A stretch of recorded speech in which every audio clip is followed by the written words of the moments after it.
அரசு பள்ளிகளில் தமிழ் வழியில் பயின்று உயர்கல்வி பயிலும் மாணவர்களுக்கு மாதந்தோறும் ரூபாய் 1000 வழங்கும் தமிழ் புதவன் திட்டம் குறித்து அரசாணை வெளியிடப்பட்டுள்ளது. அண்மை செய்தியாக பார்த்துக் கொண்டிருக்கின்றோம். தமிழ் புதவன் திட்டத்திற்கு ரூபாய் 360 கோடி ஒதுக்கீடு செய்து தமிழ்நாடு அரசு அரசாணை வெளியிட்டுள்ளது. கூடுதல் விவரம் செய்த நந்தினி வழங்க கேட்கலாம். நந்தினி, இது குறித்தான கூடுதல் விவரங்கள். தமிழ் புதவன் திட்டத்தை செயல்படுத்த தமிழ்நாடு அரசு நிதி ஒதுக்கீடு செய்து அரசாணை வெளியிட்டிருக்கிறது. 2024-25 நிதியாண்டு முதல் 6ஆம் வகுப்பு முதல் 12ஆம் வகுப்பு வரை அரசு பள்ளிகளில் பயின்று மற்றும் அரசு உதவி பெறும் பள்ளியில் தமிழ் வழியில் பயின்று உயர்கல்வி பயிலும் மாணவர்களுக்கு புதுமை பெண் திட்டம் போன்று மாதந்தோறும் 1000 ரூபாய் உதவித்தொகை வழங்கும் தமிழ் புதல்வன் திட்டத்தை செயல்படுத்த 360 கோடி ரூபாய் நிதி ஒதுக்கீடு செய்து தமிழ்நாடு அரசு அரசாணை வெளியிட்டிருக்கிறது.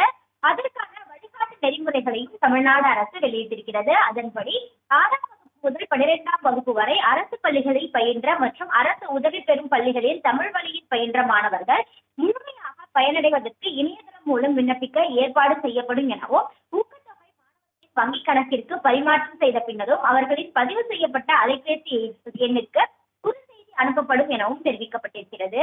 மேலும் வருமான உச்சவரம்பு, இடம் மற்றும் ஒதுக்கீடு ஆகிய எந்த ஒரு பாகுபாடும் இன்றி 6ஆம் வகுப்பு முதல் 12ஆம் வகுப்பு வரை அரசு பள்ளிகளில் பயின்ற அரசு உதவி பெறும் பள்ளிகளில் தமிழ் வழியில் பயின்ற மாணவர்கள் தமிழகத்தில் உள்ள எவ்வித கல்வி நிறுவனங்களிலும் உயர்கல்வி பயிலும் மாணவராக இருத்தல் வேண்டும் எனவும், மாணவர் பயிலும் நிறுவனம் மற்றும் பாடப்பிரிவு அரசால் அங்கீகரிக்கப்பட்டதாக இருத்தல் வேண்டும் எனவும் குறிப்பிடப்பட்டிருக்கிறது.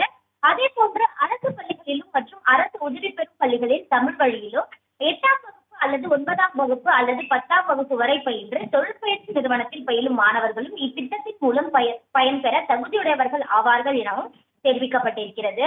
தமிழ் புதல்வன் திட்டத்திற்காக விண்ணப்பிக்கும் அனைவரும் ஊக்கத்தொகையை பெற திட்டத்திற்காக உருவாக்கப்பட்ட பிரத்யேக தகவல் முகமையில் உயர்கல்வி தொடரும் கல்வி நிறுவனங்கள் மூலம் நேரடியாகவே விண்ணப்பிக்கலாம் எனவும், இந்த திட்டத்தை செயல்படுத்த மாநில அளவிலான குழு மற்றும் மாநில அளவிலான மேற்பார்வையாளர் குழு ஆகியவற்றையும் அமைத்து தமிழ்நாடு அரசு அரசாணை வெளியிட்டிருக்கிறது. தமிழ் புதல்வன் திட்டத்தை பொறுத்தவரையில் ஆகஸ்ட் மாதம் முதல் நடைமுறைப்படுத்தப்படும் என ஏற்கனவே தமிழ்நாடு முதலமைச்சர் அறிவிப்பு வெளியிட்டிருக்கிறார். அதற்கான பணிகள் ஏற்கனவே தொடங்கப்பட்டிருக்கக்கூடிய நிலையில் இத்திட்டத்தை செயல்படுத்துவதற்காக 360 கோடி ரூபாய் நிதி ஒதுக்கீடு செய்து தமிழ்நாடு அரசு அரசாணை வெளியிட்டுள்ளது குறிப்பிடத்தக்கது.